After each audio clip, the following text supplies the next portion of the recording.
Aziz Yanuar ini membela atau mempermalukan Munarman, ditulis oleh Erika Ibener di Sewar.com. Tidak bisa dipungkiri, terlepas dari sudah diperiksa atau belum, atau sudah disidangkan atau belum, bahkan terlepas dari terbukti atau tidak, peristiwa penangkapan Munarman sudah membuat perasaan rakyat Indonesia membuncah bahagia. Bagi rakyat Indonesia, pentolan utama ormas terlarang FPI ini taubahnya seperti sosok siluman yang menakutkan sekaligus membahayakan. Munarman dengan latar belakang sebagai pengacara dipandang sebagai sosok yang licin, licik, cerdik, pandai berbelit, tak mudah tersentuh hukum dan tukang bohong.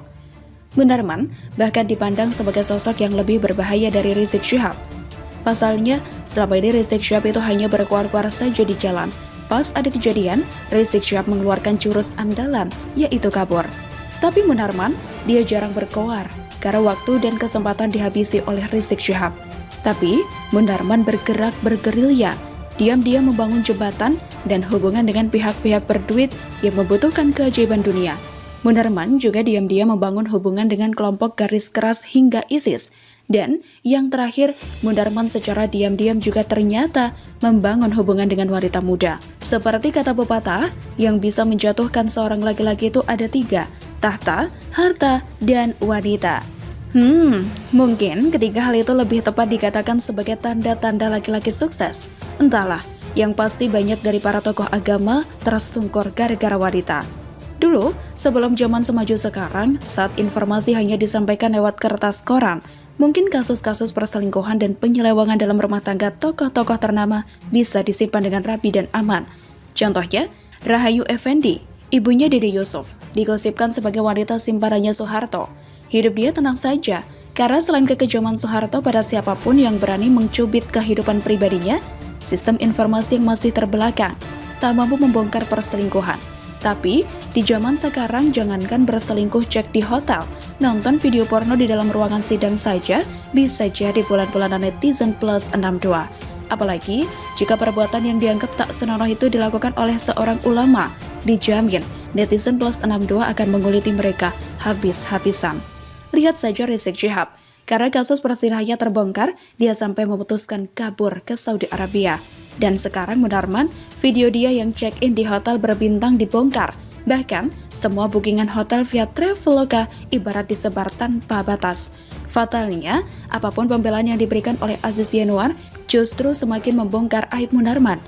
Aziz Yanuar membela Munarman dengan mengatakan kalau Lili Sofia itu bukan cewek selingkuhan, tapi istri sah Munarman yang dinikahinya sejak tahun 2008. Tapi Aziz Yanuar tidak tahu apakah pernikahan itu sah atau nikah siri. Ini kan lucu.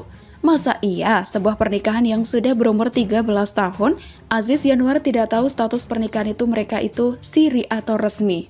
Itu ke satu. Keduanya, kalau Lili Sofia itu istri sah, lalu ngapain mereka check-in di hotel dan bertingkah tak sewajarnya pasangan suami istri? Ketiga, kalau Munarman sanggup menyumbang masjid di lingkungan sebesar 100 juta rupiah untuk menaikkan kubah masjid, masa Munarman tidak sanggup meromahi istri sirinya yang sudah dinikahi selama 13 tahun? Sampai kalau mau ketemu akrab dan wik-wik harus check-in di hotel. Logikanya di mana? Pernyataan Aziz Yanuar yang mengkonfirmasi kebersamaan Munarman dan Lili Sofia justru semakin mempermalukan Munarman. Ulama kok check-in di hotel sama perempuan yang bukan muhrimnya. Apa kata hukum Islam? Kalau saya jadi Aziz Yanuar, saya lebih memilih untuk tidak ikut berkomentar apapun.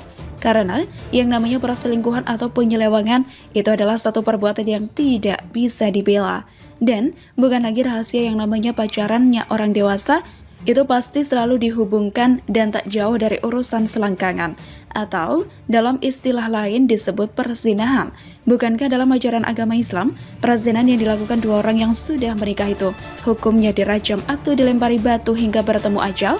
Itu sebabnya, jika ada tokoh agama Islam melakukan perzinahan, netizen plus 62 dan umat Islam Indonesia bereaksi keras karena mereka itu sedianya menjadi manusia terdepan yang menghindari perzinahan.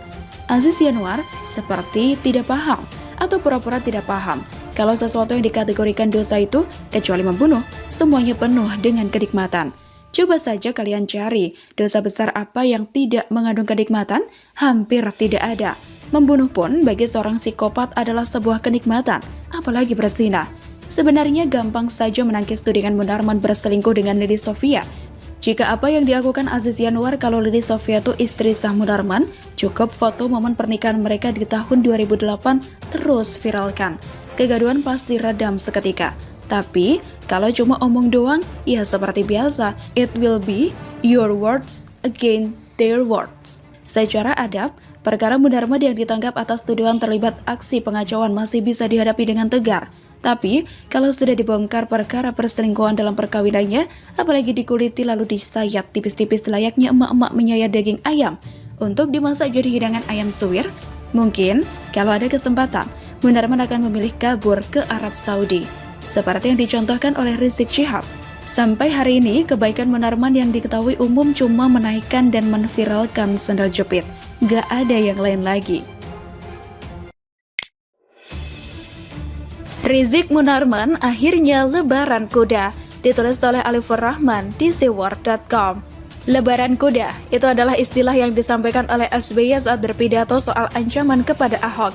Kala itu, Pilkada 2017 sedang memanas, dan SBY ikut memprovokasi agar Ahok dipenjara.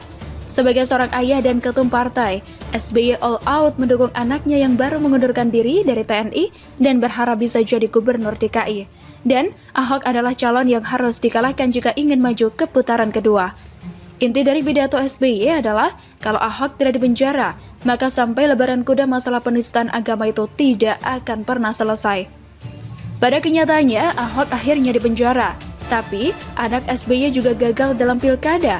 Sekilas, itu adalah hasil yang kembang, draw. Tapi jika melihat kondisi Jakarta hari ini, yang banyak kasus mulai dari penebangan pohon di Monas, Formula E yang gagal, dan dana ratusan miliar raib entah kemana. Belum lagi kasus lem Aibon, bongkar pasang trotoar dan atap jembatan, sampai urusan lubang-lubangan anfaedah. Maka jelas itu adalah harga yang sangat mahal yang harus dibayarkan oleh pilkada berbasis SARA. Dan SBY adalah orang yang terlibat sangat aktif dalam hal ini.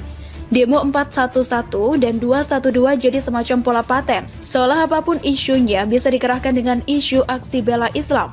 Panitianya lengkap, asal ada yang order, semua bisa turun berdemo. Rizik seolah bebas mencaci maki, kebal hukum. Provokasi telah dilakukan meski dalam pelarian. Tapi hari ini akhirnya kita bisa melihat Rizik tidak berdaya, meringkuk di tahanan, sementara Prabowo sang pembela sudah sibuk menghitung posisi, koalisi, dan proksi. Sebenarnya masih ada Anies Baswedan, Gubernur Jakarta itu cukup menghargai Rizik. Tak heran kalau Rizik disambangi dengan sukacita.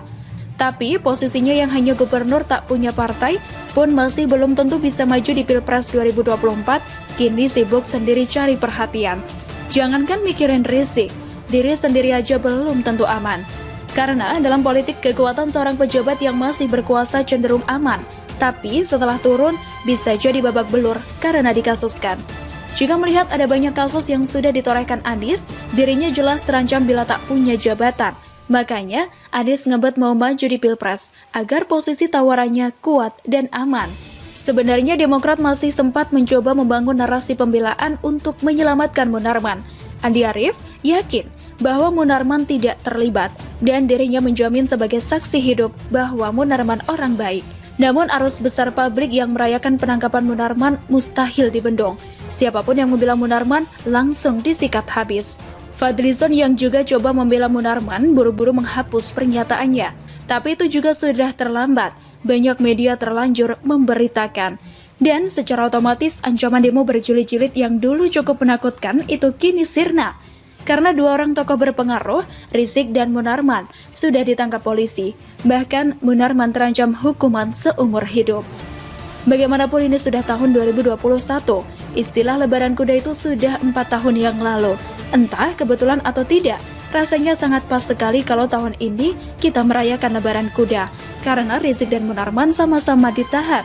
Keduanya adalah simbol penyelesaian dari kasus-kasus intoleransi dan arogansi kelompok radikal. Meski begitu, bisa jadi ini hanya sebatas jeda, bukan penyelesaian. Karena politisi yang fokus pada suara akan selalu mencari pengganti dari orang-orang yang bisa mengelola demonstrasi. Munarman mungkin sudah selesai dan akan mati di penjara, tapi Rizik belum. Dia adalah orang yang licik dan selalu tahu caranya keluar dari penjara. Selama masih ada politisi busuk seperti Anies Baswedan yang mau merangkul dan memanfaatkannya, tapi apapun itu, kemenangan ini tetap layak dirayakan. Lebaran kuda tahun ini tetap harus dicatat sebagai akhir, walaupun nantinya berubah jadi jeda. Dan buat SBY atau siapapun yang sudah ikut memprovokasi akhirnya Pilkada Sara 2017 lalu, tolong diingat bahwa demo-demo itu tidak hanya merusak fasilitas umum, tapi juga merusak nilai-nilai demokrasi. Lebaran kuda yang kalian imajinasikan itu kini sudah terlaksana. Selamat menikmati. Begitulah